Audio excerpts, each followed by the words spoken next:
What's up, Story Geeks? Jay Shear here. I didn't get a chance to be on the last podcast, which is great. The crew did a phenomenal job.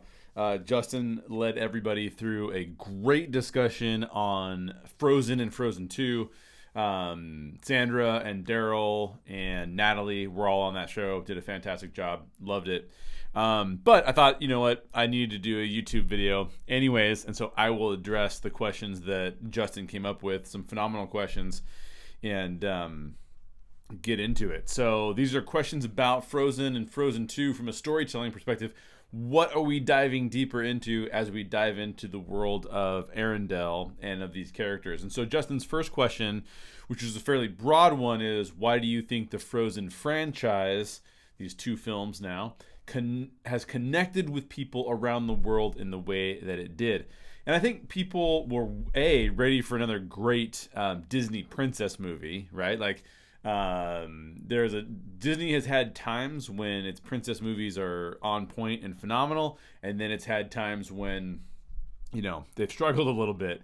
I personally, one of my favorite princess movies of all time is The Princess and the Frog.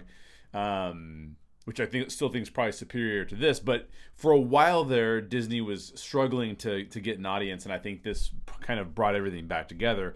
Right before this film came out, Disney and Pixar merged again, and a lot of Pixar execs got involved with Disney Animation, which, of course, Pixar is one of the best storytelling companies that's probably ever existed in the world, honestly. Like, they're just phenomenal. They're that good.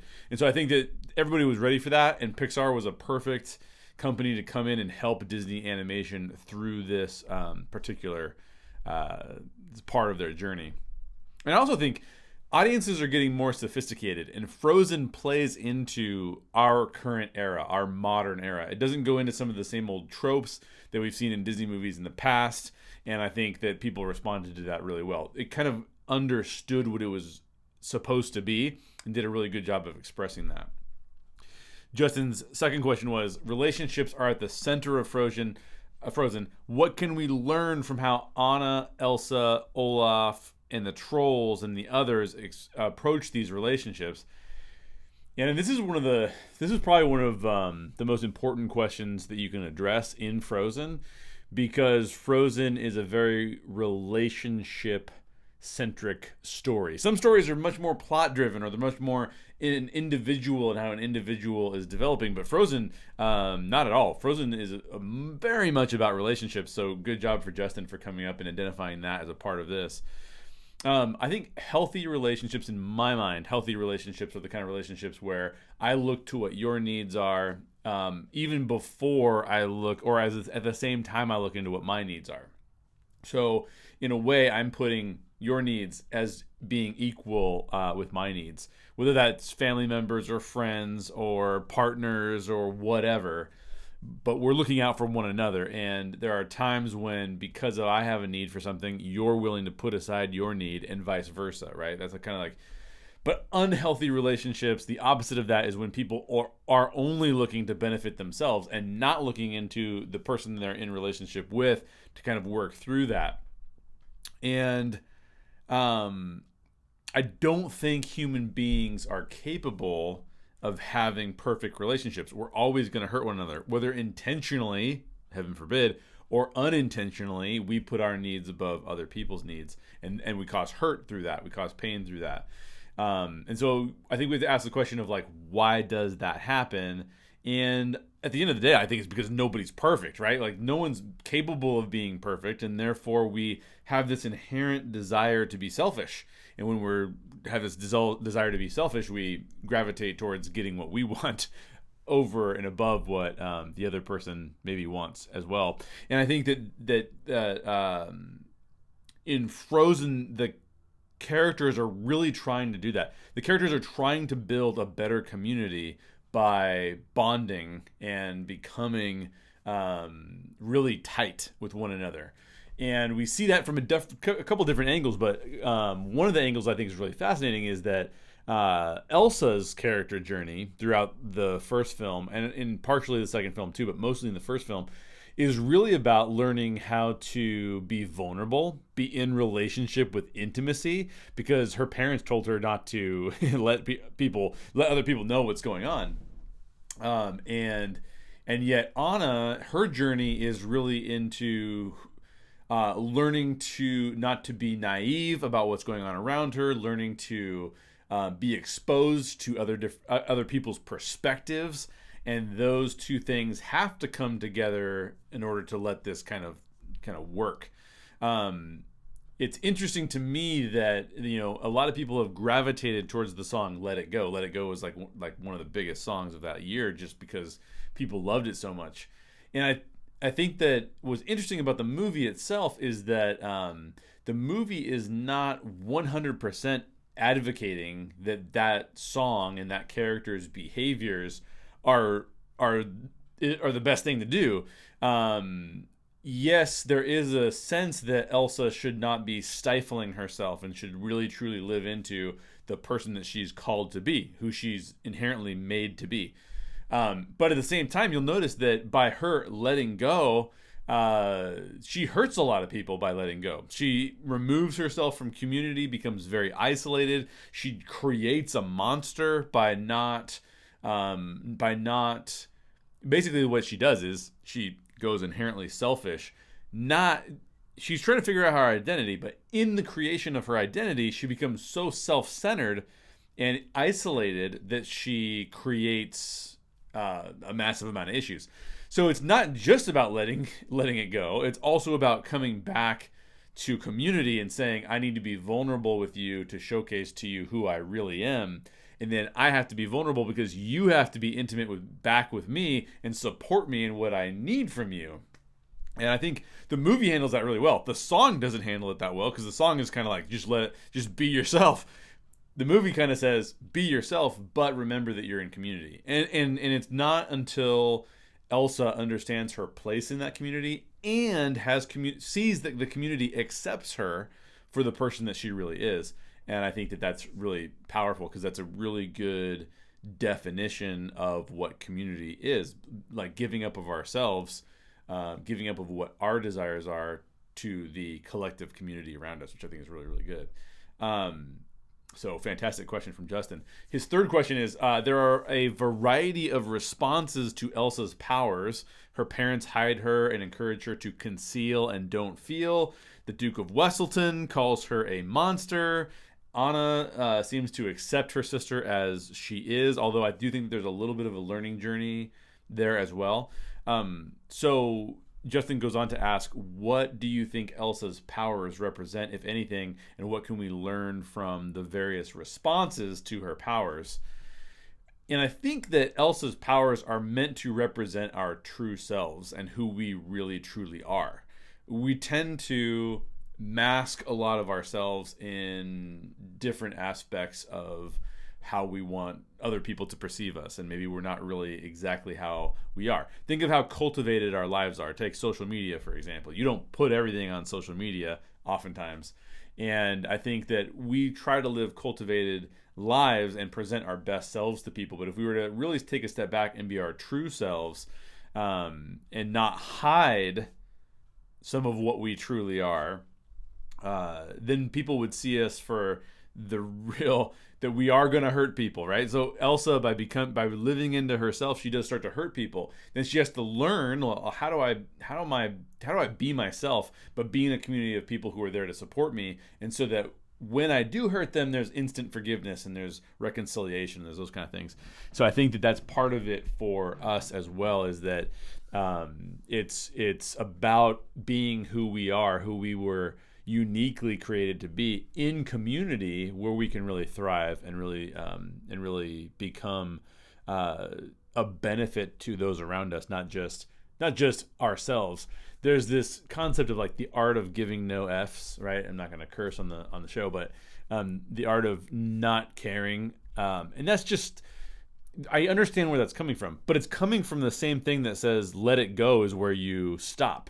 Let it go is not where you stop. Let it go is where you start your journey. Let it go is, okay, I need to stop looking at what society wants me to be and start assessing who I was uniquely created to be, and then draw myself back into society, not isolate. Elsa isolates and causes a lot of hurt in doing so. So I think that, but obviously the Duke of Wesselton and those folks, when they say no, you're excluded, that's bad too. In some ways, it's even worse because it is taking what someone is uniquely created to be and then saying you shouldn't be that, right? So there's this really interesting dynamic between all the characters there. But what we're ultimately seeking is community. The next question on here is that love and its power are the biggest themes in the first Frozen movie, and many movies address love in one way or another, but how did Frozen do? So another excellent question from Justin. They're all excellent questions, by the way, from Justin. Justin has like a whole theology of Frozen and how it works. It's really, really, really good. One of the things that Frozen does really well is that it plays with a trope to showcase that the trope doesn't make sense. I think so, anyways. It plays with the trope of saying the concept of like love's true kiss or an act of love is sort of super important. And then it doesn't go back on that, but it plays with the trope of what we believe that to be. Because a lot of Disney movies have played with that in the past. And what do the Disney movies say that this is? Well, getting kissed by a dude, right? Like, if you're a princess and you get kissed by a guy, then you got it. You made it. You have found purpose in life, which is completely ridiculous, of course.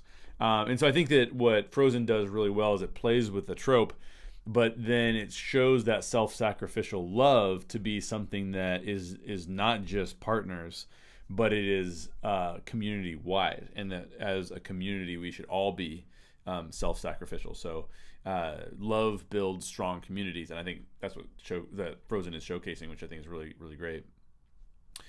Justin goes on to ask, the clearest act of love in Frozen is Anna sacrificing herself to save Elsa. It's a powerful moment and is fascinating to me because that she comes back to life. Other movies that have also played with death and resurrection, such as Neo in The Matrix, Gandalf in The Lord of the Rings, and even Flynn Rider in Tangled. What is it about this concept that is so powerful? Sandra did a really good job of talking about why self-sacrificial love is important in a lot of religious contexts. I think that there's also something here that needs to be paid attention to relative to our philosophical belief about what love even is. We hear a lot about self-love. We hear about people falling in love, people falling out of love. I think our society over the past 20 years or so, and I'm sure there's people much more qualified to speak on this than I am, but I believe our society in the last 20 years or so has placed a lot of emphasis on our feelings being maybe even the most important thing in our lives. So I remember I went to see a counselor one time, and I was talking to him about something, and he goes, well, why do you think that that's bad? And I go, well, what do you mean, why do I think that's bad? And he goes, what he's trying to get me to say is, well, you feel that it's bad, and so your feelings are really important, but almost as if like that I couldn't have a moral objection to the thing that I was talking about, which was not a loving thing, right? And so I think that this is really hilarious because feelings, I don't think the feelings are the most important thing at all. I mean, are they really important? Absolutely, but they're not the most important thing. How you feel right now is not true. It's not totally true. Feelings are based on things, and feelings can help us get through things, and that they really matter to our emotional makeup. This is why storytelling is so powerful to us, because it causes us to feel things and have emotions. But they're not the most important thing that's ever existed. And I think if you take love as just a feeling, Daryl's talked about this in the podcast before. If you take love as only a feeling, well, you'll fall out of love, right? You will have moments where your kid or your spouse or your friend is not being cool at all, not even being a little bit cool. And in those moments, if you're going to fall out of love, you're not going to feel love for them in that moment. And does that mean that they are somehow less valuable because we're not feeling something for them? Well, of course not. That doesn't really make any sense at all. So love isn't just a feeling, it's actions, it's behaviors, and it's choices. It's what we choose. I choose to love somebody as opposed to I just feel it because it just came about in my physiology. No, I gotta choose it on top of that. And I think that when you have this aspect of the whole person willing to die to protect others, and to save them, I think that all of a sudden gets to the full embodiment of what love is really all about. And adding that and infusing that into community is really cool. And ultimately, like, if you listen to the Story Geeks podcast or you listen to this YouTube channel for very long, we define our relationship between heroes and villains around this concept. Because what do? Heroes sacrifice of themselves, of their own desires, of the desires of even their tribe, so that they can save other people or help other people or protect other people or whatever. Villains, on the other hand, they're just looking out for themselves or just looking out for their tribe, and they exclude other people. And that's true here too. And that's why I think love works really well here. There's this concept that if we have really truly, if we not only just feel love, but want to showcase that we love, our behaviors, our actions, our feelings are all become wrapped up into that act of love. And so this concept that we would sacrifice ourselves for somebody else is really powerful. And especially in a world where we don't know what comes next. There's a lot of religions that philosophize about what comes next. But nobody really knows. And so to take that step and to say, like, I'm willing to give up the thing that I know and the thing that I find comfort in, which is my consciousness in a physical body, and to give that up because we love somebody is pretty phenomenal. So I really think that they handle that well. Moving on to Frozen 2, Justin asks, the Northuldra and their relationship with Arendelle are explored a bit in Frozen 2. This begins to address things like institutional racism, where Anna has to face choices that her grandfather made. How do you feel the movie handled this topic, and what thoughts do you have about this situation? I think the movie handles it fine. I think when you talk about institutional racism, I think you've got two competing problems in trying to solve that issue. One of the problems I think is a lot easier to solve, and it's more grotesque when the problem is showcased in our lives. And that is, it's on the one side, if you have a set of standards, everybody has to be held to that set of standards equally. That is ultimately super important. I think it's what's mostly showcased here in Frozen 2. The problem with it is that there is one other component to institutional racism that I think is a lot harder to overcome, a lot more difficult to overcome. And that is determining what the shared set of standards even is. So we can say equality is holding people to the same standard across the board. That makes a lot of sense. That's fairly easy. So we can look at that and see, like, well, no, we're not holding this person to the same standard that we're holding this other person to. That makes sense.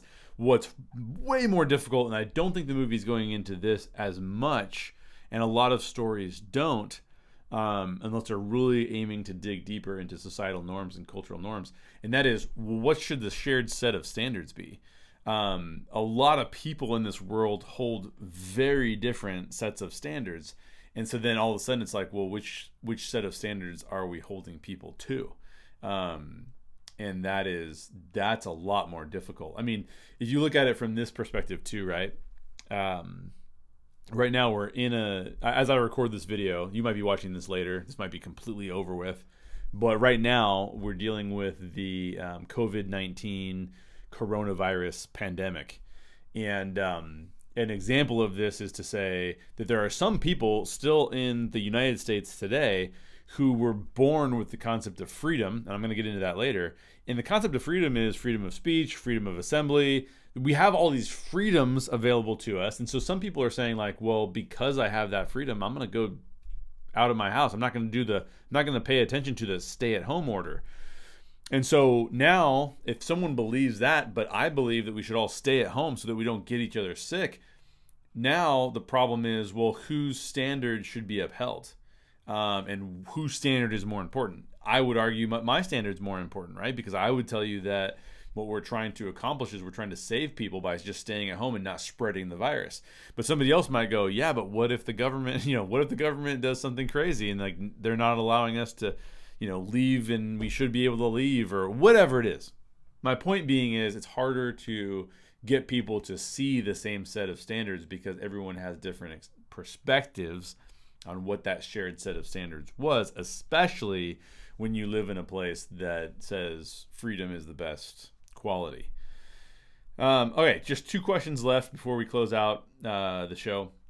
Disney has been putting out some incredible life advice recently. The live-action Cinderella invited viewers to have courage and be kind. In Frozen 2, Elsa calls us to show yourself, and Anna encourages us to do the next right thing. What life lesson did you walk away from Frozen 2 thinking about? And I don't remember thinking about any life lessons when I left Frozen 2. But I do think that the question is, like, even in this question, like Anna saying, do the next right thing. Well, what is the right thing? And how do you define the right thing? And how do I define the right thing? That's where it gets to be kind of, I was mentioning freedom in the previous question. And I believe that there's something interesting going on here relative to freedom, because if you're free to do whatever you want and I'm free to do whatever I want, well, whose set of standards wins? Obviously, we in the United States, we say, well, freedom means that you can both have a different intention, so long as you don't, so long as you don't circumvent the Bill of Rights, you can be free to a certain degree. But of course, what happens when we have such different perspectives? And I think the value of Frozen 1 and 2 ultimately is that it gets us to see the world from other people's perspectives, so that I can say I'm going to give up some of my freedom because I can see that if I give up some of my freedom willingly, it will benefit those people over there, and the shared set of standards will get improved because I'm giving up my freedom, because I'm choosing to stay at home. Even though I can have freedom of assembly, I'm choosing to stay at home because it benefits other people, and I can put myself in that perspective. And I think that's what Frozen does really, really well. So if I was thinking about anything leaving Frozen 2 or reflecting back on Frozen 2, it is that fact. What does it look like to be Elsa? What does it look like to be Anna? What does it look like to be the people from North Uldra? What is it like to live in someone else's shoes? And what is it like to see the world through their perspective? That's what I think is so powerful about the storytelling of Frozen and Frozen 2. In Frozen 1, it's what about the other person, about the person who feels isolated, who can't be who they were meant to be because society has demanded that they fit into a certain box that they may not fit into, as Elsa does in the first Frozen. We talked about that earlier. But now looking at the people of North Uldra, it's a similar type of situation. How are we going to bring people together around a shared set of standards? And I think that that's a really good question. But it is difficult. I mean, how are you going to let this stuff play out? Who's going to win these arguments?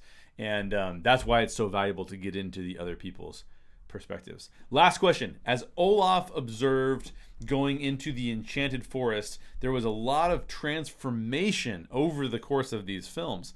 Of the main characters in Frozen, which character arc do you relate to or think is the strongest? Do you most relate to or think it's the strongest? Again, all questions from Justin. Thank you, Justin. If you want to hear Justin's answer, Daryl's answer, Natalie's answer, and Sandra's answer, definitely check out our podcast on Frozen 1 and Frozen 2. Just go over to search anywhere that you like to listen to podcasts for the Story Geeks, and then find the Frozen podcast. Personally, character arc that I relate with the most or think is the strongest is Anna's. Yeah, I think it's Anna's. And I think it's Anna's because to a certain extent, everyone will have a little bit of Elsa's journey in them to a certain extent, because we're all trying to find our identity. And the more countercultural you are, the more likely you are to gravitate towards Elsa's perspective, right? Like we might really get behind Elsa's perspective because of we might be the further we are away from the norm, then we're going to relate to her. But everyone can also relate to Anna's journey, because Anna's journey is one, she's not awkward. She fits in great. She has lots of friends. And yet she's still seeking friendship and acceptance, even though she's already accepted and already has a bunch of friends. And she begins these stories with those things. But we see through Anna's eyes, I think Anna is sort of the person that we're supposed to be as the audience, in asking the question of, how am I supposed to see other people? And my view of those other people is really going to help me grow and learn and open our eyes to other perspectives that we can then change our own behavior through. And I think that that's really cool. And I think that Anna showcases that love aspect that Justin was talking about earlier better than anybody else, because she's trying to find the other perspectives, and because she doesn't believe that love is just a feeling, so that when Elsa rejects her, she still goes after Elsa. She has to hurt in that moment. She doesn't necessarily feel love in that moment, but she's going to go after Elsa, right? So I think Anna's journey is the strongest, and I think that it's the most relatable to the most amount of people. But I will say that there are some other really compelling character journeys in here as well. So that's it. If you like this kind of content, if you like digging deeper into your favorite geek stories, Frozen fits because it's fantasy. Frozen fits real well into this whole definition of geek, science fiction, fantasy, comic book related stories. Then please subscribe to this channel, and make sure you leave us a comment. Take the questions that I asked and go through and leave me comments about what your thoughts are relative to what we talked about on the video today. Thanks for watching this whole time. And if you will, just hit that like button for me and let us know what you'd like to see from us next. And go check out the Story Geeks podcast on your preferred podcast provider. Question everything in your favorite geek stories, and always seek the truth.